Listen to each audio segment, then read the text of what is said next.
Hey, everybody. Good morning. Okay. I kind of sad I don't have any bagpipes. Hopefully they'll get going again. In England, we have a saying, there's nothing louder than the bagpipes other than the really loud bagpipes. Okay, cool. So I want to acknowledge that we're on the homelands of the Nez Perce tribe. We extend gratitude to Indigenous people who've called this place home since time immemorial. First, I'll do this in 3 parts. I'm going to discuss research I did up at the Sundance Lookout Tower for my film project, Sunshine. And then I'll talk a little bit about wildfire and look at the structures in particular, why they're interesting, and then kind of share a little bit about the filmmaking process and maybe show an excerpt if we have time. All right, so let's see. I'm going to read off my notes. Excuse me. All right. So in July 2023, I traveled for the first time to Sundance Mountain. I've lived in the US for over 10 years at this point and gradually forgotten how to drive stick. That morning, I was in for a very swift refresher course. Pam directed me to a Chevy 1500 and told me to keep up. This woman can drive vertical. Let me tell you. Okay, I think I managed to only stall the truck about 3 times on the very rugged 7-mile drive to the top, but Pam very politely averted her eyes. When I finally was relieved to reach the summit, I could see about 10 miles to the west, over in Pend Oreille County, Washington, was the Consolas fire. It had already been burning for a week when I arrived. It was about 250 acres and only 10% contained. It had already involved over 180 personnel, including heavy equipment task force, dozers, excavators, water tender, 2 engines, scooper planes, helicopters, you name it. I got to watch the scoopers come in over the lake and take buckets of water and dump them on the fire. And just listening to the ground crew communicating with the pilots over the radio that day, I was immediately in awe of this kind of network of people who are working together to prevent this fire. The cause of the fire? Well, I'm sure you're aware that that's actually quite a complicated question, but the short version is lightning, lightning strike from a recent storm. The storms had also torn the flashing off of the roof of the cabin that I was to live in. So Pam and I spent the afternoon, I think, drying out mattresses, airing out the place, disinfecting things, cleaning, painting, and eventually we got it looking like a livable space again. The cabin, if you don't know, if you haven't been in one, this one, Sundance Tower, is a 12 by 12 foot box with a firefinder in the middle, a cot, a desk, a fridge, a stove, windows from waist height up to the ceiling, all the way around, no curtains for obvious reasons. And it's a tight space, especially when shared with a large black dog. Excuse me, grab some water. Unfortunately, my dog is no good at basketball. This is Rudy, my trusty companion during my stay. I spent my on-duty hours keeping watch, which helped me grasp the very specific nature of the tower itself. Like I said, 80% windows. It's a kind of panopticon, keeping its domain under surveillance. And the constant daily surveillance of the landscape led me to question, who or what one is doing this for. Depending on who you speak to, you might be protecting the wilderness for its own natural beauty, or you might be keeping watch so that the forests can be harvested for industrial purposes. So I found that the contradiction of those 2 motives really fascinating. It was something that I really wanted to explore further. When the sun went down, I felt as though every nocturnal creature could watch me while I slept. It never occurred to my busy subconscious that they would have much better things to concern themselves with.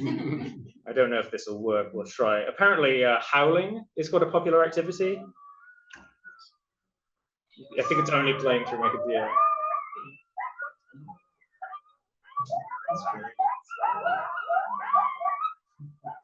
This went on for some time. Stop. Okay. As you can imagine, I found myself initially begrudging the coyotes the wild Friday night, but considering how much sleep and space wild animals must have lost to human ingress over the centuries. I couldn't hold this against them for too long. Listening to the coyotes got me thinking about what they make of me. You know, what they make of the tower, the side-by-sides and the dirt bikes that go ripping up and down the road, the infrequent pops of the rifles, the wildfires themselves. And that led me down this fascinating rabbit hole where I started to research the science of the ways that different animals see, how coyotes see, ants, etc., etc. But that's a whole other story that I don't have time to get into right now. A few nights later, I was being kept awake simply by the wind. You might be surprised to know that a structure that stands on 20-foot poles, about 6,000 feet up in the air, can sway a little bit in the breeze. Unfortunately, the wind was the least of my worries. The roof began leaking at about midnight, and by about 2 a.m., I was emptying these buckets so I could prevent the tower from getting sodden all over again.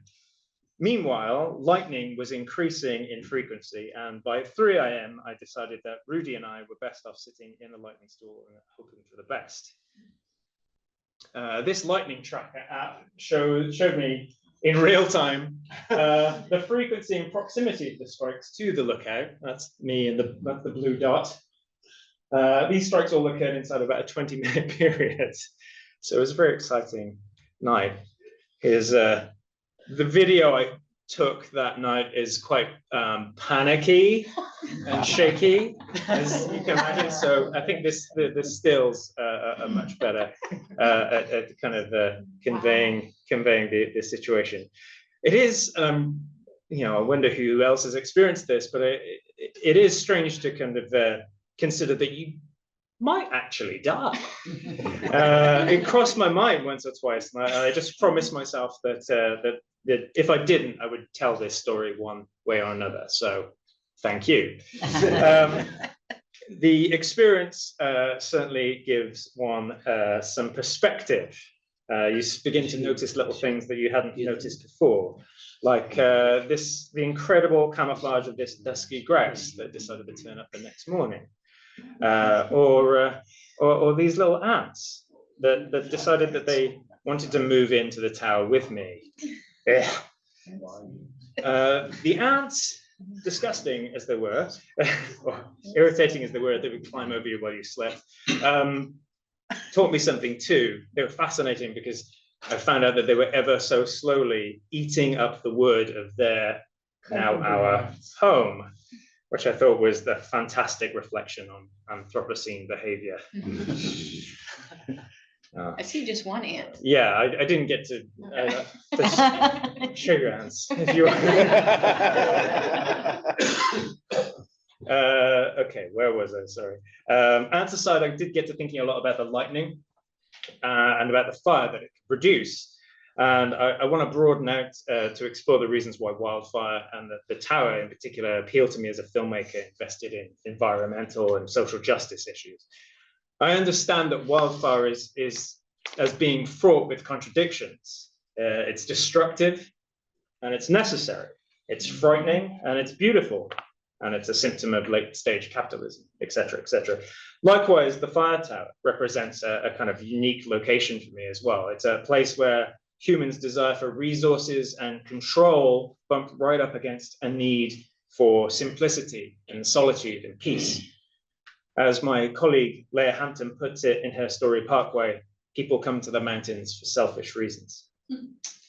It's this contradictory relationship with the natural world, the deep love that we espouse individually, and then the ruthless consumption with which our culture subjects our natural landscape, that I find really both disturbing and really fascinating.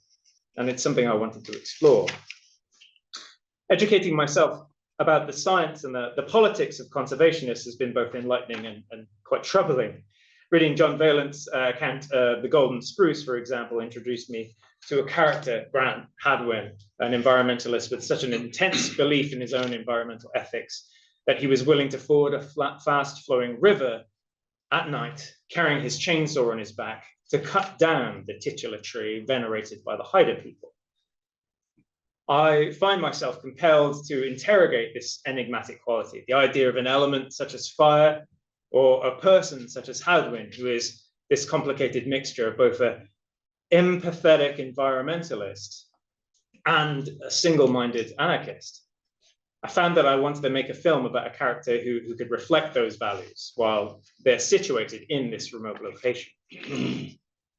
While researching the recent history of ecoterrorism in the US, I came across the Earth Liberation Front. Joseph Debay, pictured here, and Josephine Sunshine Overacre, both of whom were allegedly involved in the infamous Vail arson attacks of 1998. They allegedly set fire to a number of ski lifts and buildings at the Vail Resort in Colorado. And for more than a decade, two mugshots of fugitive environmentalists had sat alongside airplane hijackers and bombers and serial killers on the FBI's most wanted list. To the authorities, Joseph and Josephine are dangerous, violent extremists, part of an eco-terrorist movement that in 2005, the then Deputy Assistant Director of the FBI called the #1 domestic terror threat in America. Debay was eventually apprehended and detained in Gitmo. Overacre has never been caught. I find it remarkable how quickly these folks had been branded as terrorists and pursued to the ends of the earth by the largest and most well-funded law enforcement agency in history. Of course, under the current administration, being an environmental activist of any kind is likely to get you labeled as a dangerous radical. The governing ideology of the far right in our age of escalating disasters has become a monstrous corporate survivalism. The recent Energy Transfer LP versus Greenpeace International verdict might be the most high-profile case in recent days. When the environmental group Greenpeace lost a nearby nearly $670 million verdict this month over its role in oil pipeline protests, $250 million of the damages were awarded not for the actual demonstrations, but for defaming the pipeline's owner.